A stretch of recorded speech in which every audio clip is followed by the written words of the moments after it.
ধারাপাতের আজকের পাঠ্য হলো প্রদত্ত সূত্র ও তথ্য অবলম্বনে প্রবন্ধ রচনা উচ্চ মাধ্যমিক 2022-এ একটা খুব ইম্পর্টেন্ট টপিক সৈয়দ মুজতবা আলী। আমি ধারাপাত থেকে যে রচনার সাজেশন দিয়েছি তার মধ্যে সৈয়দ মুজতবা আলী রয়েছে। তো সেই সৈয়দ মুজতবা আলীটা আমাকে অনেকে রিকোয়েস্ট করেছিল যে ম্যাম যদি এটা আপনি ছোট করে লিখে দেন। অনধিক 400 শব্দের মধ্যে প্রবন্ধ রচনা লিখতে হয়, কিন্তু আমি চেষ্টা করেছি অনেকটা ছোট করে এবং খুব সুন্দর করে গুছিয়ে বিষয়টা আমার ছাত্রছাত্রী বন্ধুদের লাস্ট মিনিট সাজেশন হিসেবে দিতে। তার কারণ আর তো একদমই হাতে সময় নেই। খুব বেশি বড় করে যদি প্রবন্ধটা লিখি তাহলে তো ওটা ওদের পড়তে অসুবিধে হবে এবং শেষ মুহূর্তে এটা মুখস্থও হবে না। সেই কারণে যতটা সম্ভব তথ্য সমৃদ্ধ এবং ছোট করে লিখেছি। সৈয়দ মুজতবা আলী ভূমিকা। বিংশ শতকের বিশিষ্ট সাহিত্যিক হিসেবে সাহিত্য জগতে নিজ গুণে অসামান্য দক্ষতায় যিনি নিজেকে বাঙালি সাহিত্য বাংলা ভাষার সাথে অঙ্গাঙ্গিভাবে জড়িয়ে রেখেছিলেন তিনি হলেন সৈয়দ মুজতবা আলী। তিনি আধুনিক বাংলা সাহিত্যের অন্যতম ঔপন্যাসিক, ছোট গল্পকার, অনুবাদক ও গল্প রচয়িতা ছিলেন। জন্ম 1904 সালের 13ই সেপ্টেম্বর অবিভক্ত ব্রিটিশ ভারতের আসামের অন্তর্গত সিলেটের করিমগঞ্জে তার জন্ম। তার পিতার নাম খান বাহাদুর সৈয়দ সিকান্দার আলী। শিক্ষা জীবন। শৈশবে সিলেটের গভর্নমেন্ট স্কুলে শিক্ষা শুরু হয়। পরে পিতার বদলির কারণে সৈয়দ মুজতবা আলীর পরবর্তীকালীন শিক্ষা জীবন কাটে বিভিন্ন শিক্ষা প্রতিষ্ঠানে।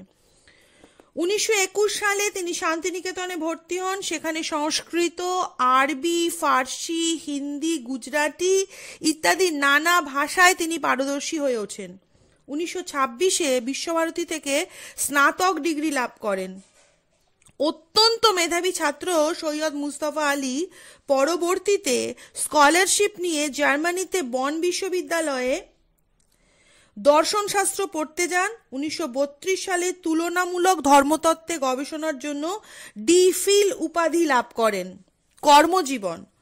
তার কর্মজীবন শিক্ষকতা দিয়েই শুরু হয়। 1927 থেকে 1929 পর্যন্ত তিনি কাবুলের শিক্ষা দপ্তরে অধ্যাপনা করেন। 1935-এ বরোদা কলেজে ধর্মতত্ত্বের অধ্যাপক হিসাবে যোগ দেন। এরপর পাকিস্তানের বাগুড়ার আজিজুল হক কলেজের অধ্যক্ষ হন। পরবর্তীতে কলকাতা বিশ্ববিদ্যালয় আকাশবাণী ডিরেক্টর ও শেষে বিশ্বভারতীর ইসলামিক স্টাডি বিভাগের অধ্যাপক ছিলেন। লেখক জীবনের প্রতিচ্ছবি। শান্তিনিকেতনে পড়াকালীন সময় থেকেই তার লেখক জীবনের সূত্রপাত। ওমর খাইয়াম, টেকচাঁদ, প্রিয়দর্শী নানা ছদ্মনামে সৈয়দ মুজতবা আলী দেশ, আনন্দবাজার, বসুমতী, সত্যযুগ ইত্যাদি বিভিন্ন পত্রিকায় লেখালেখি করতেন। ছোট গল্প, উপন্যাস, ভ্রমণ কাহিনী রচনায় তিনি পারদর্শী ছিলেন। প্রাপ্ত পুরস্কার।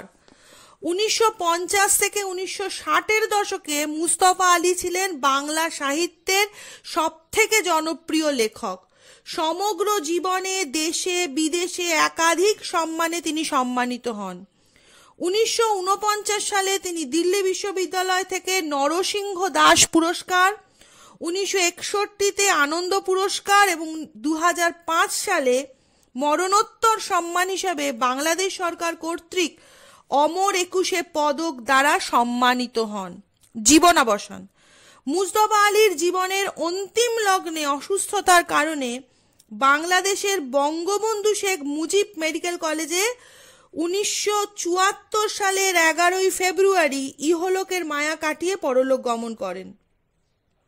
সমাজ সংস্কারক এবং সমাজের প্রতি নানা ধর্মান্ধতার বিরুদ্ধে লড়াই করার জন্য বাঙালি সমাজ তাকে স্মরণে রেখেছেন এবং পাঠক হৃদয় দাগ কেটেছে চিরন্তন রূপে।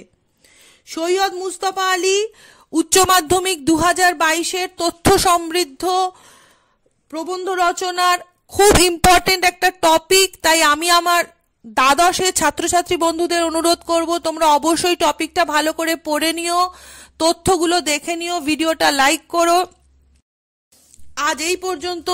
আমি শর্মিষ্ঠা আমার ধারাপাতকে নিয়ে নতুন বিষয় নিয়ে খুব তাড়াতাড়ি আবার ফিরে আসবো।